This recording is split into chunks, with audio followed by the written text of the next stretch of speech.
25 करोड़ लोगों ने गरीबी को पराजित किया है। और ये 25 करोड़ लोग कौन हैं? इनमें सबसे अधिक दलित, पिछड़े और आदिवासी परिवार है। साथियों, बीते वर्षों में जन विश्वास की जो पूंजी हमने अर्जित की है, उस भरोसे को कायम रखना बहुत बड़ी जरूरत है। देश की जनता 2047 तक विकसित भारत बनाने के लिए संकल्पित है।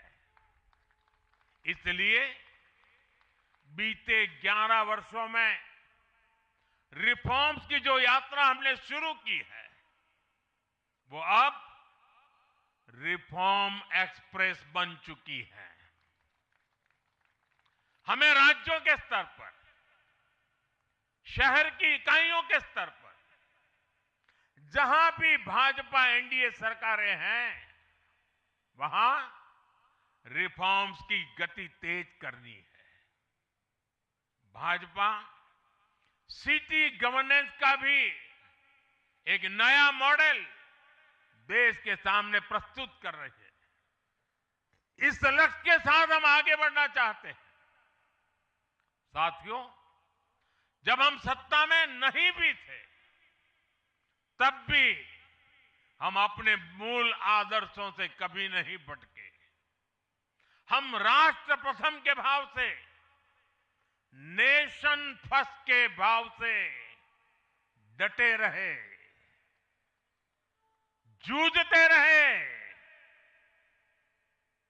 संकटों को झेलते रहे, जज्बात बढ़ाते रहे और जीतते भी रहे। हम वो लोग हैं, हमारा वो चरित्र है, हमारे वो संस्कार है। खुद से बड़ा दल और दल से बड़ा देश, ये भाजपा के हर कार्यकर्ता का संस्कार है, भाजपा के हर कार्यकर्ता का जीवन मंत्र है। इसी भाव के साथ बीते 11 वर्षों में हमने अनेक चुनौतियों पर विजय पाई है। जम्मू कश्मीर से आर्टिकल 370 की दीवार गिराना हो, 3 तलाक के खिलाफ कानून बनाना हो, इनको कभी असंभव माना जाता था। आज ये हकीकत बन चुके हैं।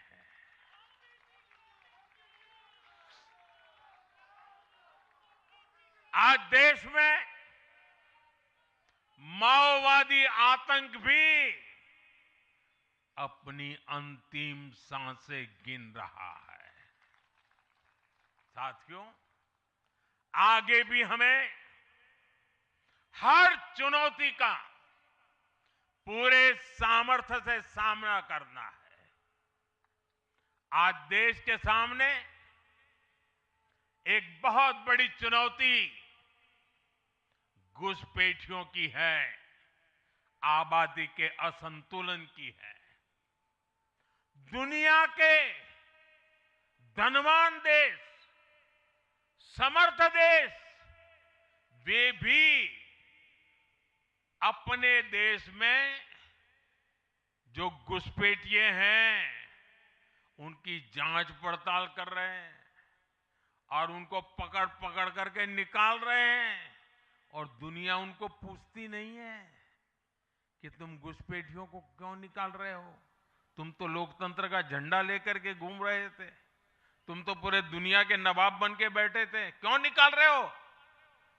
दुनिया में कोई अपने देश में घुसपैठियों को स्वीकार नहीं करता। भारत भी घुसपैठियों को अपने गरीबों, हमारे नौजवानों के हक कभी भी लूटने नहीं दे सकता। घुसपैठिए देश की सुरक्षा के लिए बहुत बड़ा खतरा है। उनकी पहचान करके उन्हें वापस उनके देश भेजना बहुत आवश्यक है।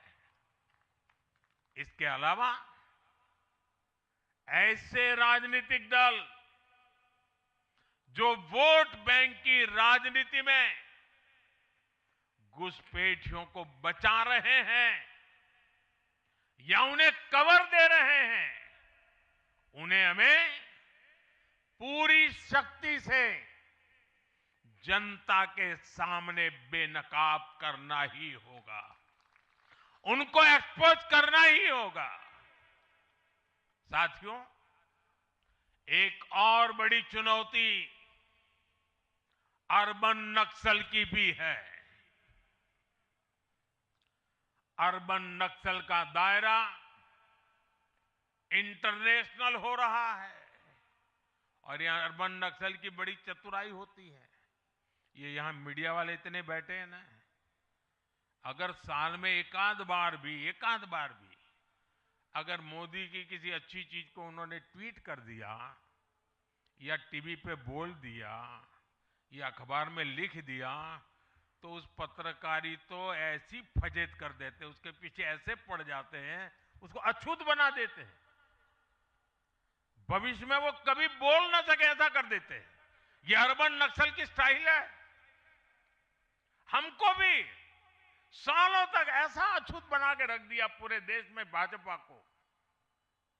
अब देश समझ गया है अर्बन नक्सलों के कारनामे। भारत को नुकसान पहुंचाने के लिए अर्बन नक्सली लगातार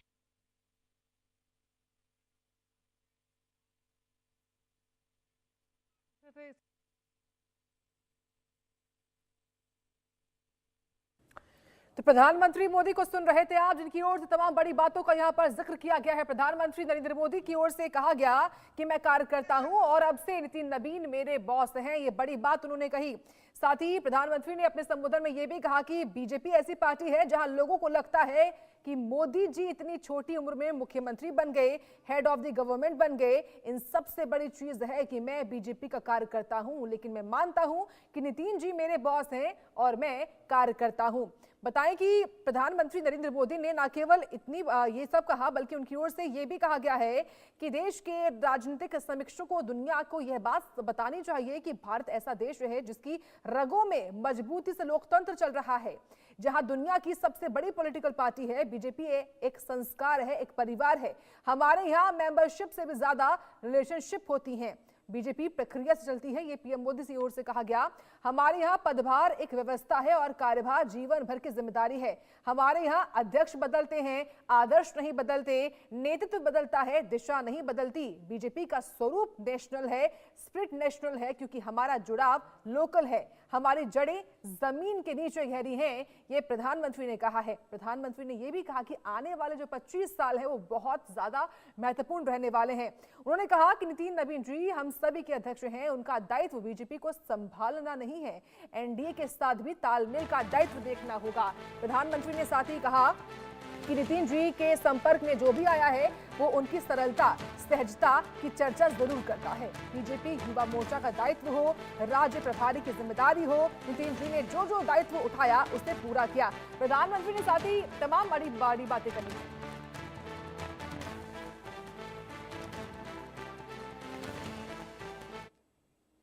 आगे आना चाहते और इसलिए मैंने कहा है मैं 1 लाख ऐसे नौजवानों को राजनीति में लाना चाहता हूं जिनके परिवार में पहली बार वो राजनीति में आएंगे।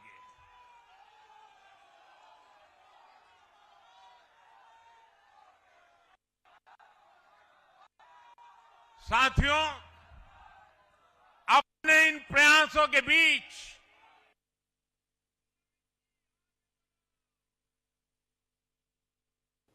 तो देखिए बड़ी बातें प्रधानमंत्री कह रहे हैं और खास तौर से उनका जो फोकस है वो है युवाओं पर।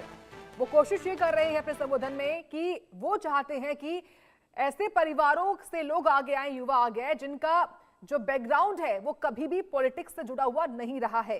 साथ ही प्रधानमंत्री ने तमाम बड़ी बातों के साथ ये भी कहा कि साथियों, ये 21वीं सदी है, देखते ही देखते पहले 25 साल तो पूरे भी हो चुके हैं और आने वाले 25 साल बहुत महत्वपूर्ण है। ये वो कालखंड है जब विकसित भारत का निर्माण होना जरूरी है और यह तय है। उन्होंने कहा कि इस कालखंड की शुरुआत में नितिन जी बीजेपी की विरासत को आगे बढ़ाएंगे। आजकल के युवाओं की भाषा में कहूं कि नितिन जी मिलेनियल हैं, वो उस जनरेशन से हैं जिसने बचपन में रेडियो से सूचना पाई है और आज एआई से भी काम कर रहे हैं। ये हमारे दल के हर कार्यकर्ता के लिए बहुत उपयोगी होगा। इस साल जनसंघ की स्थापना को 75 साल हो रहे हैं। अनेक परिवारों ने पीढ़ियों से जो त्याग, तपस्या, बलिदान दिया है, मैं उन्हें आदर देता हूं। प्रधानमंत्री ने साथ ही कहा कि हमारा जो नेतृत्व है वो परंपरा से चलता है। मैं देश भर के कार्यकर्ताओं का इसे सफल बनाने के लिए अभिनंदन करता हूं और साथ ही कहा कि बीते 1.5 साल में श्यामा प्रसाद मुखर्जी, अटल जी की 100वीं जयंती, संघ की 100वीं जयंती हम मनाते आए हैं। ये वो प्रेरणाएं हैं जो देश के लिए जीने के हमारे संकल्प को और मजबूत करती हैं।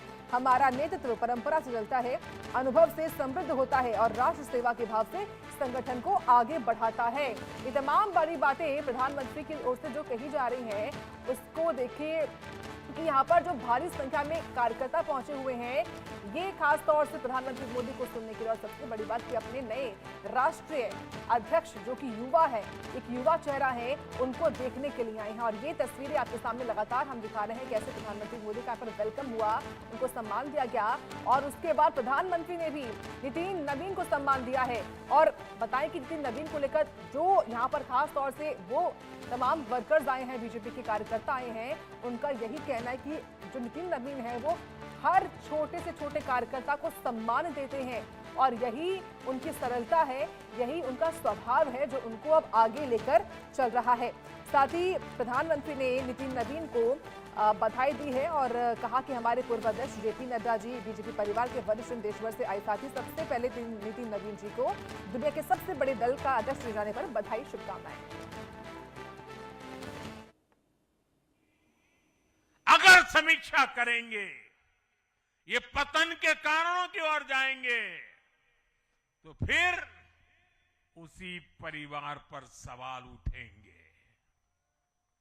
समीक्षा नहीं करती, क्योंकि अगर समीक्षा करेंगे, ये पतन के कारणों की ओर जाएंगे, तो फिर उसी परिवार पर सवाल उठेंगे। जिस परिवार ने कांग्रेस पर कब्जा करके रखा है और इसलिए बहाने ढूंढते रहते हैं, पतन की तरफ सही कारण ढूंढने की हिम्मत तक खो चुके हैं वो लोग। साथियों, दूसरी तरफ भाजपा है। हम हार और जीत के बाद समीक्षा करते हैं। मैं आपको फिर महाराष्ट्र चुनाव का नतीजों का उदाहरण दूंगा। महाराष्ट्र में हम निकाय चुनाव जीतने के बाद जश्न में डूबे नहीं, बल्कि मैं तो अभी पढ़ रहा था कि उसी दिन से हमारे महाराष्ट्र के कार्यकर्ता आने वाले पंचायत के चुनावों की तैयारियों के लिए बैठक शुरू कर दी थी। मुझे याद है 2002 में हमने भव्य विजय प्राप्त किया गुजरात में। चारों तरफ आनंद उत्सव का माहौल था, देश भरिया का मीडिया भी वहां मौजूद था। अर्बन नक्सल तो बड़ी संख्या में आए थे।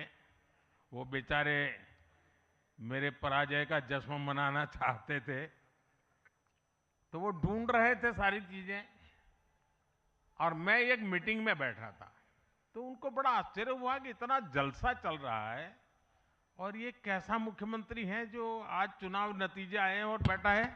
और मैं क्या कर रहा था, मैं कार्यालय में मीटिंग ले रहा था और मैंने पूछा, अच्छा बताओ भाई इतनी हार क्यों गए?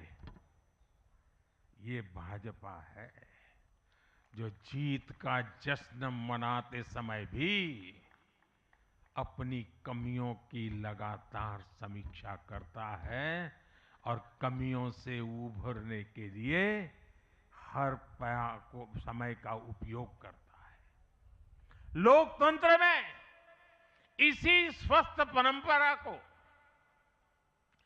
इसी डेडिकेशन को हम सब कार्यकर्ताओं की जिम्मेवारी है, हमें आगे बढ़ाना है।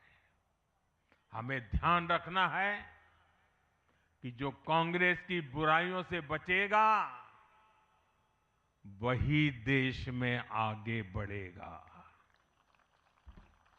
साथियों, आज भाजपा परिवार को अपना नया मुखिया मिला है, ऊर्जावान मुखिया मिला है, अनुभवी मुखिया मिला है और भाजपा परिवार की हमारी ताकत हर कार्यकर्ता का परिश्रम है, उसकी सामूहिक चेतना है।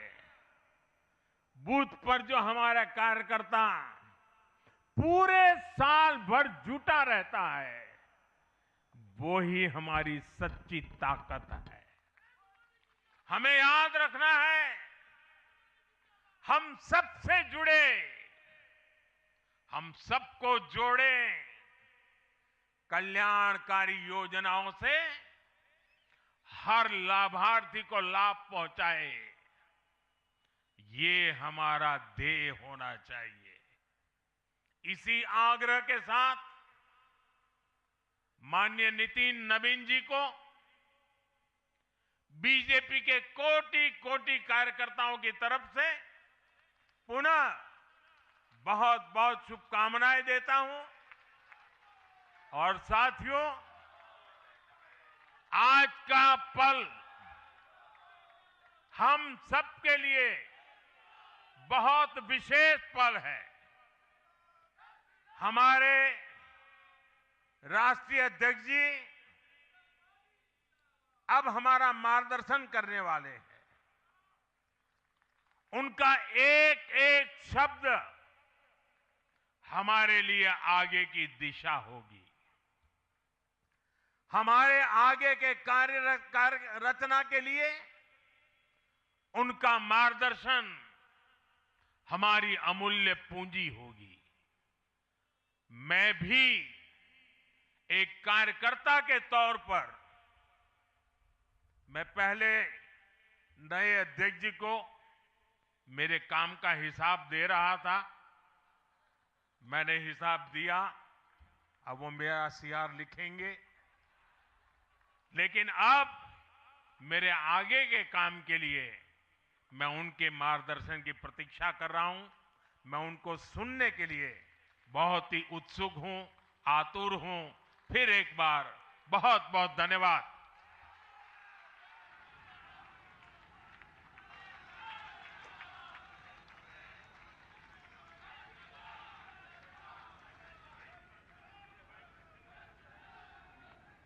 बहुत बहुत धन्यवाद आदरणीय प्रधानमंत्री जी। हमारे नवनिर्वाचित राष्ट्रीय अध्यक्ष जी का राजनीतिक सफर तब शुरू हुआ जब वो बिरला इंस्टीट्यूट ऑफ टेक्नोलॉजी के तीसरे वर्ष में पढ़ाई कर रहे थे और कुछ परिस्थिति जन्य कारणों से पढ़ाई छोड़नी पड़ी और इंजीनियर बनने वाले नितिन जी को राजनीतिक सफर शुरू करनी पड़ी। ऐसे संगठन कुशल, राजनीतिक कुशाग्रता और एक सफल प्रशासक रहे, सरल स्वभाव के संवेदनशील युवा नेतृत्व, जैसे आदरणीय प्रधानमंत्री जी ने कहा कि पूरा देश उनको सुनना चाहता है। मैं नवनिर्वाचित अध्यक्ष आदरणीय नितिन नवीन जी को संबोधित करने के लिए आमंत्रित करता हूं। हम सबको वो मार्गदर्शन करें।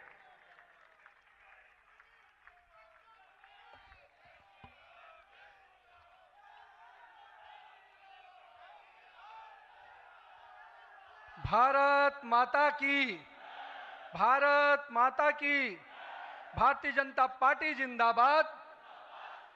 भारतीय जनता पार्टी जिंदाबाद। आज इस अवसर पर हमारे भारतीय जनता पार्टी के वैसे नेतृत्वकर्ता जिन्होंने देश को ही नहीं पूरे विश्व को नेतृत्व दिया, और मैं कह सकता हूं एक प्रधान सेवक के रूप में जिस प्रकार से उन्होंने सेवा की है वो हमारे कालखंड के सभी कार्यकर्ताओं के लिए प्रेरणादायी हैं। ऐसे अपने यशस्वी प्रधानमंत्री, विश्व के लोकप्रिय नेता श्री नरेंद्र मोदी जी का मैं सबसे प्रथम अभिवादन करता हूं कि 140 करोड़ जनता आपके इस सेवा भाव से हमेशा आपका अभिनंदन करना चाहती है। हमारे बीच में भारतीय जनता पार्टी के पूर्व के राष्ट्रीय अध्यक्ष, वर्तमान में भारत सरकार के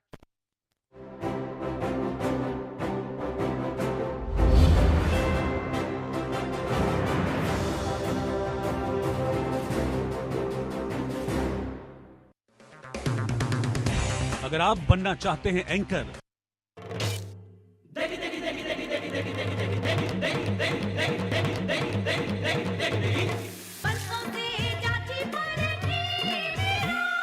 MDH की देगी मिर्च, देगी मिर्च का तड़का, अंग अंग फड़का। MDH की देगी मिर्च। Car insurance done. पॉलिसी बाजार से कराया? नहीं। तो तू ज़ीब्रा नहीं हो सकता। मतलब? अगर पॉलिसी बाजार से कार इंश्योरेंस कंपेयर करके लेता तो 12,000 रुपए तक बचा सकता था। इसलिए तू ज़ीब्रा तो नहीं है, तू है गधा। Kind of.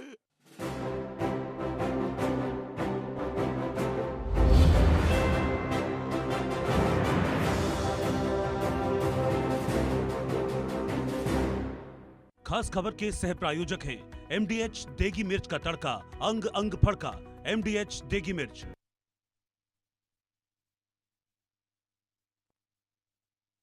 सभी इस राष्ट्रीय परिषद के जो हमारे नुमाइंदे प्रतिनिधि यहाँ उपस्थित हुए हैं, मैं उन सभी को का अभिनंदन करता हूँ, और साथ ही साथ देश भर के सभी कार्यकर्ताओं को और यहाँ पर उपस्थित सभी कार्यकर्ता भाइयों को भी बहुत बहुत अभिनंदन और धन्यवाद करता हूँ। आज मैं सर्वप्रथम हृदय की गहराइयों से आप सबका आभार व्यक्त करता हूं जो हमारे मंच पर शीर्ष पर बैठे हैं, हमारा शीर्ष नेतृत्व, और यहाँ पर बैठा हुआ पार्टी का वैसा नेतृत्व जिसने हर बूथ तक भाजपा के विस्तार में योगदान दिया है। आपने मुझ जैसे सामान्य कार्यकर्ता को पार्टी का इस सर्वोच्च पद तक पहुंचाने का अवसर दिया है। मैं इसके लिए आप सभी को प्रणाम करता हूं। माननीय आदरणीय प्रधानमंत्री जी, मैं हृदय से आपका आभार व्यक्त इसलिए करता हूं क्योंकि हम लोग ने हमेशा दूर से ही एक कार्यकर्ता के रूप में किस प्रकार से आप देश सेवा का काम लगातार कर रहे हैं।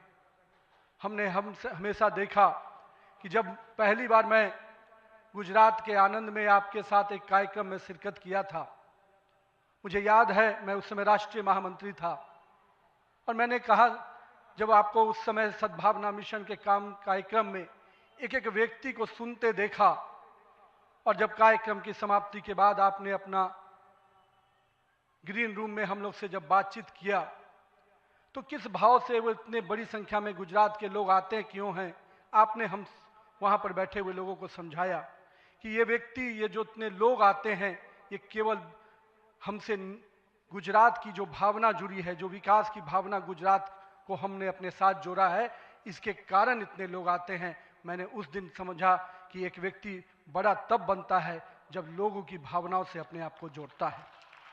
मैं इसके लिए आज आपका इसलिए भी अभिनंदन करता हूं क्योंकि आपके कार्यकाल में मैंने देखा कि जो भाजपा की सोच रही है सर्वव्यापी और सर्वस्पर्शी, आपने उस सोच के साथ काम किया। आपने जो मूल मंत्र दिया, सबका साथ, सबका विकास, सबका विश्वास, सबका प्रयास, आज देश का हर पूरा जनमानस उसके साथ अपने आप को जोड़कर देख रहा है। मैं आज इस अवसर पर पुनः पूरे आदर और सम्मान के साथ अपने निवर्तमान अध्यक्ष जेपी नड्डा जी का अभिनंदन करता हूं। इसलिए कि पिछले कार्यकाल में मैंने देखा कि किस प्रकार से संगठन को आपने अभूतपूर्व रूप से विस्तार खुद करते हुए किया। साथ ही साथ कार्यकर्ता आधारित कैसे राजनीति हो इसको आपने बढ़ाया। और अभी बहुत बड़ी बात हम लोगों सब लोगों ने देखा, जिस कोरोना कालखंड में एक एक व्यक्ति अपने घर के अंदर महफूज हो रहा था, उस समय सेवा के उस परंपरा को, सेवा की संस्कृति को आपने जिस प्रकार से समाज में भाजपा कार्यकर्ताओं से आह्वान किया कि आप जाइए, आगे बढ़िए और सेवा के भाव से इस देश में कोरोना कालखंड में लोगों की सेवा कीजिए। पूरा संगठन आपके साथ खड़ा रहा। माननीय प्रधानमंत्री जी का जो निर्देश था उसको आपने जिस तरीके से लागू किया वो हम सब कार्यकर्ताओं के लिए अनुकरणीय हुआ। और मैं इसलिए उस समय को याद करता हूं कि जब विपक्ष के लोग घर में दुबके थे और भाजपा कार्यकर्ता हर काल कोरोना के पीड़ितों की सेवा में लगा था, वो कहीं ना कहीं माननीय प्रधानमंत्री जी का यशस्वी नेतृत्व था, आपका मार्गदर्शन था, तभी हम उस कालखंड से, उस आपदा से निकलकर बाहर आ पाए। मैं आज इस अवसर पर पार्टी के अपने पूर्व के सभी राष्ट्रीय अध्यक्ष को स्मरण भी करता हूं और हमारे कई राष्ट्रीय अध्यक्ष जो यहाँ पर बैठे हैं, मैं उनका भी अभिवादन करता हूं। मैं देखा हूं 2006 में मैं पहली बार जब विधायक बना, उस कालखंड से लेकर किस प्रकार माननीय हमारे पूर्व के राष्ट्रीय अध्यक्ष राजनाथ सिंह जी ने पार्टी के कामों को हमेशा हर कार्यकर्ता से जोड़ने का प्रयास किया। मैंने जब नितिन गडकरी जी को देखा तो मैंने देखा कि किस प्रकार से संगठन के हर मोर्चा और सेल को उन्होंने गढ़ने का काम किया। और मैंने जब गृह मंत्री जी को राष्ट्रीय अध्यक्ष के रूप में देखा तो बूथ तक के कार्यकर्ताओं की चिंता करते हुए मैंने उनको देखा। मैंने उनको इस रूप में देखा कि किस प्रकार से आज पार्टी का जिस स्थान पे हम लोग आज खड़े हैं, कार्यालय कार्यकर्ता के लिए मैं कह सकता हूं तीर्थ स्थान होता है, और जहां से कार्यकर्ता अपनी ताकत पाता है, उस कार्यालय को भी आपने किस प्रकार से पूरे देश में एक निर्माण करने की योजना बनाई। और आज हर बूथ का कार्यकर्ता अपने आप को उस तीर्थ पर जाकर अपने आप को धन्य महसूस करता है। मैं आज अपने पूर्व के सभी राष्ट्रीय अध्यक्षों को इस अवसर पे बहुत बहुत अभिनंदन करता हूं और साथ ही साथ उन सब को स्मरण करते हुए उनका आभार व्यक्त करता हूं कि उन्होंने पार्टी को इस मुकाम तक पहुंचाने में बहुत बड़ा योगदान दिया है। मैं आज नमन करता हूं उन लाखों कार्यकर्ताओं को जिन्होंने पार्टी का संगठन, राष्ट्रवाद के विचार और भारत माता की मान बढ़ाने के लिए अपना जीवन न्यौछावर किया। आज उनकी तपस्या और त्याग ही है का परिणाम है कि आज पार्टी इस ऊंचाई तक पहुंच पाई है।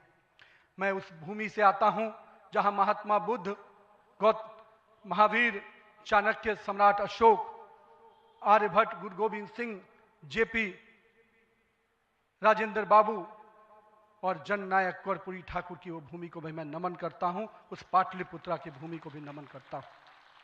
साथ ही साथ इस अवसर पर मैं अपने माता और पिता को भी निश्चित रूप से स्मरण करते हुए उनको नमन करता हूं, क्योंकि कहीं ना कहीं आज मेरे व्यक्तित्व में किसी एक शख्सियत का मैं मानता हूं तो निश्चित रूप से मेरे माता पिता का संस्कार, पार्टी का विचार और कहीं ना कहीं मेरे बड़ों का मार्गदर्शन मुझे यहाँ तक पहुँचाया है और मेरे कार्यकर्ताओं का स्नेह मुझे यहाँ पर पहुँचाया है। आज के दिन मैं अपने क्षेत्र की जनता को भी प्रणाम करता हूँ, जिसने मुझे एक विधायक के रूप में चुना जरूर, पर संगठन ने मुझे जिस प्रकार से गढ़ने का काम किया, आज मैं इसी कारण से उस जनता के आशीर्वाद और पार्टी के मार्गदर्शन के कारण यहाँ तक पहुँच पाया हूँ। आज का क्षण मेरे लिए संकल्प का क्षण है।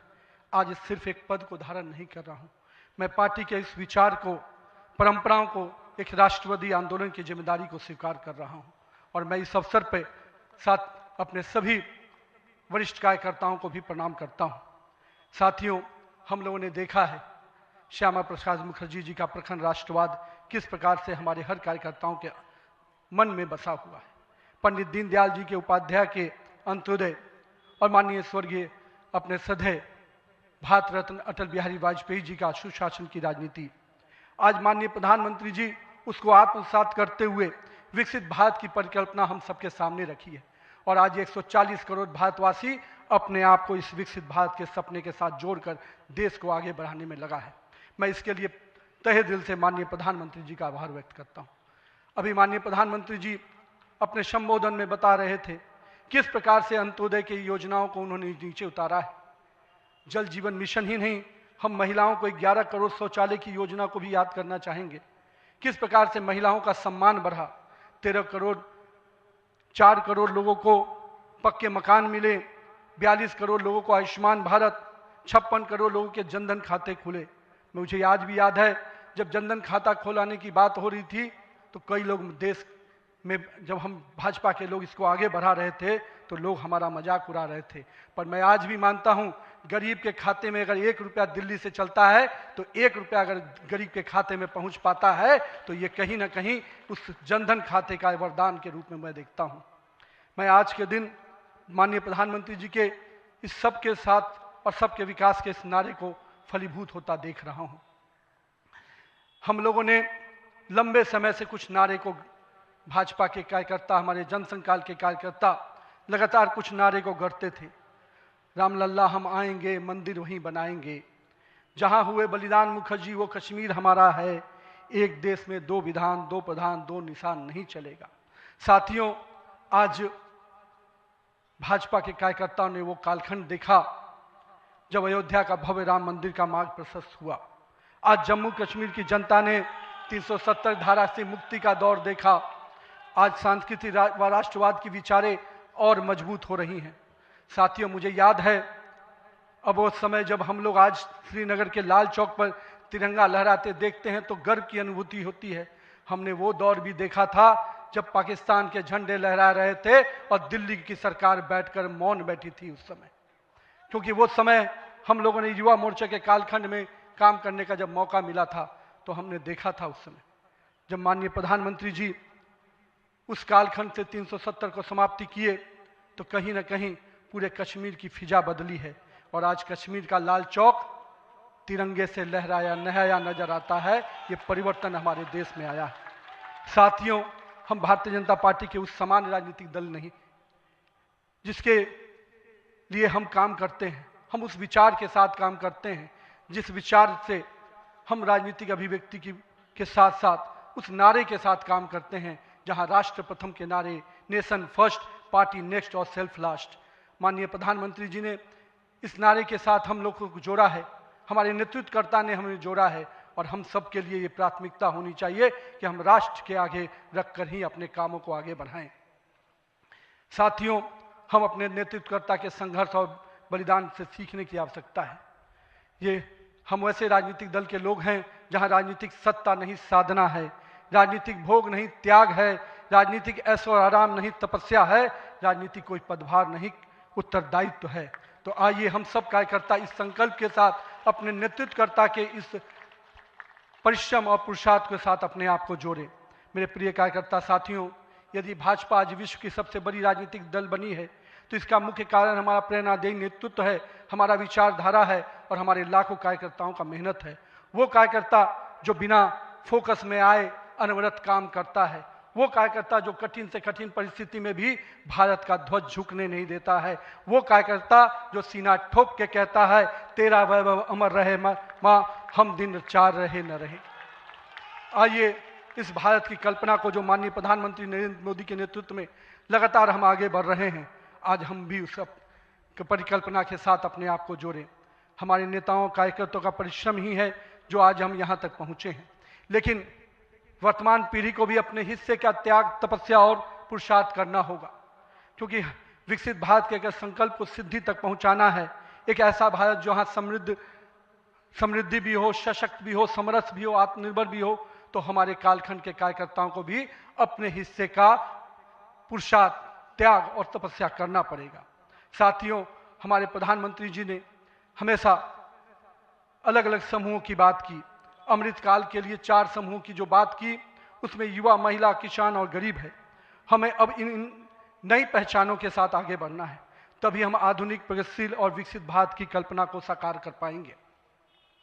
आज 15 अगस्त 2024 के दिन जब माननीय प्रधानमंत्री जी ने आज भी उसकी चर्चा की और 15 अगस्त 2024 को जब लाल किले की प्राचीर से माननीय प्रधानमंत्री जी ने युवाओं को सार्वजनिक जीवन में आने का आह्वान किया, तो मैं देश के युवाओं से कहना चाहूँगा, राजनीति से दूरी समाधान नहीं, सक्रिय भागीदारी ही समाधान है।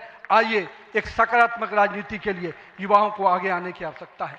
लेकिन साथ ही साथ मैं युवा साथियों से कहूँगा, मेरे भाइयों, राजनीति शॉर्टकट नहीं है, राजनीति 100 मीटर का रेस नहीं है, राजनीति लॉन्ग मैराथन है, जहां स्पीड का नहीं स्टेमिना का टेस्ट होगा। तो आइए राजनीति के इस पिच पर हम अपनी जड़ों को मजबूत कर कर काम करें।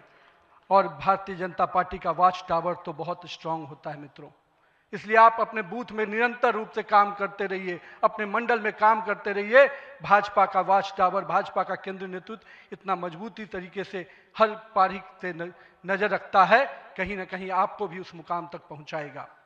साथियों, आज जब भारतीय जनता पार्टी के कार्यकर्ता, माननीय प्रधानमंत्री जी अभी हम सबको बता रहे थे कि किस प्रकार से पंचायत से पार्लियामेंट तक का सफर के लिए हर एक कार्यकर्ता लगे, हम आज इस अवसर पर जहां केरल, महाराष्ट्र, गोवा और अरुणाचल प्रदेश के स्थानीय निकायों में हुई शानदार जीत के लिए अपने सभी कार्यकर्ताओं को और उस क्षेत्र की जनता का भी आभार व्यक्त करते हैं।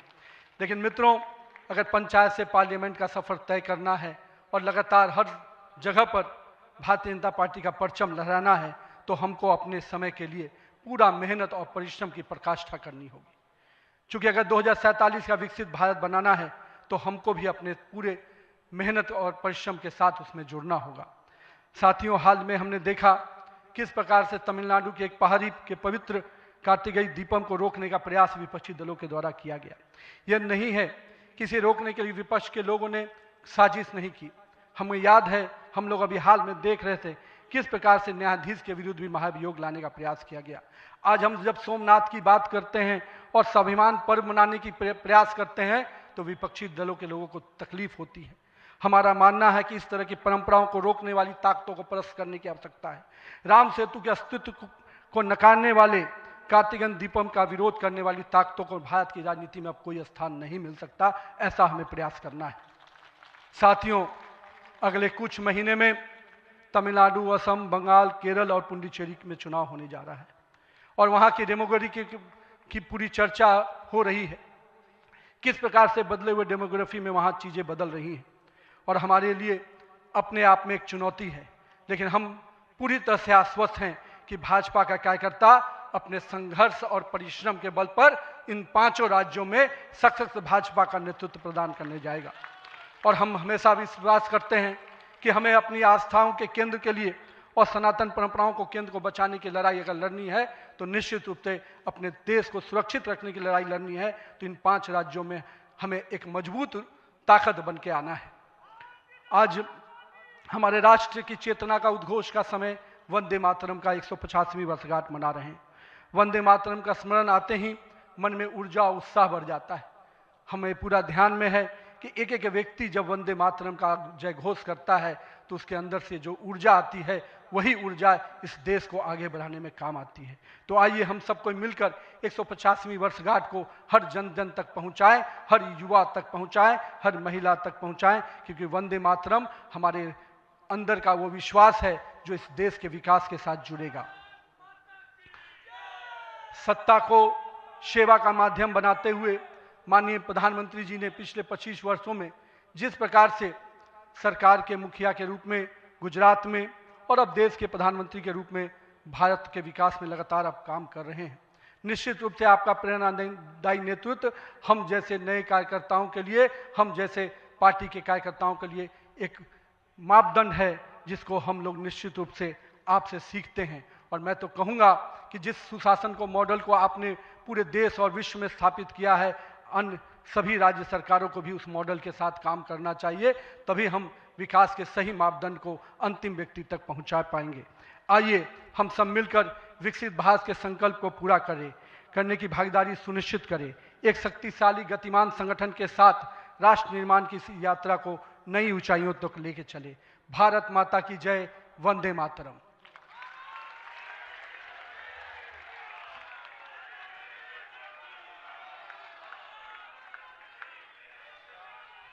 बहुत बहुत धन्यवाद आदरणीय नितिन नवीन जी। आपके प्रेरणादायी शब्दों से पूरे देश का भारतीय जनता पार्टी का कार्यकर्ता आपके शब्दों पे चलेगा, ये मुझे विश्वास है। मैं आदरणीय प्रधानमंत्री जी, सभी नेताओं का धन्यवाद करता हूं और अभी हम सब राष्ट्रगान से इस कार्यक्रम की समाप्ति करेंगे।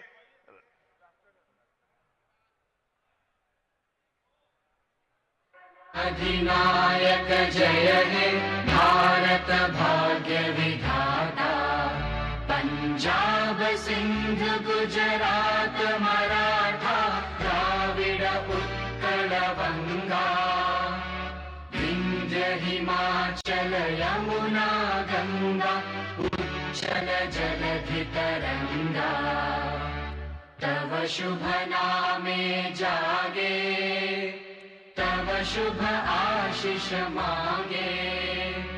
गाहे तव जय गाथा जन गण मंगलदायक जय हे भारत भाग्य विधाता।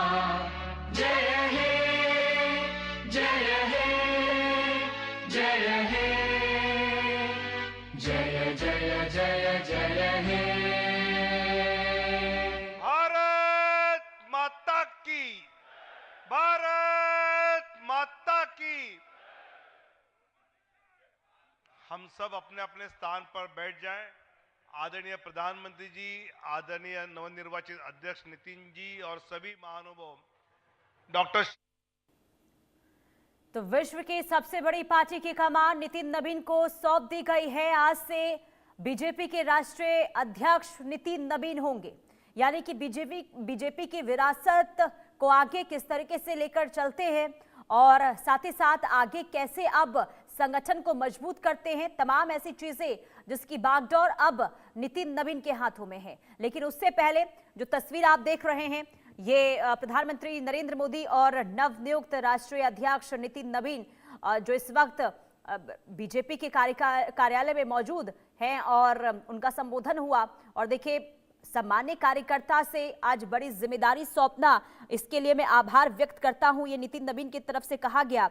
इसके अलावा प्रधानमंत्री के कामों का उन्होंने जिक्र किया। ये कहा कि पीएम मोदी के मूल मंत्र से आज जनमानस जुड़े हुए हैं और एक जिस तरीके से देश आगे बढ़ रहा है, प्रगति की राह पर आगे चल रहा है, ये कहीं ना कहीं जो मूल मंत्र रहा है प्रधानमंत्री नरेंद्र मोदी का, वो उसका नतीजा है। तो देश भर के कार्यकर्ताओं का आभार और पीएम के मूल मंत्र की वजह से जनमानस जुड़ा है, इसका जिक्र करते हुए नितिन नबीन नजर आए। बीजेपी के मुख्यालय कार्यकर्ताओं के लिए तीर्थ की तरह है और राजनीति पदभार नहीं बल्कि उत्तरदायी है। तो तमाम इस तरीके से आज संबोधन में नितिन नबीन बोलते हुए नजर आए, उनका संबोधन हुआ। लेकिन खास करके प्रधानमंत्री नरेंद्र मोदी जब उनका संबोधन हुआ, उन्होंने कई अहम बातें की, जिसमें ये कहते हुए प्रधानमंत्री नजर आए कि देखिए, बीजेपी एक ऐसी पार्टी है जहां लोगों को ये लगता होगा कि मोदी जी इतनी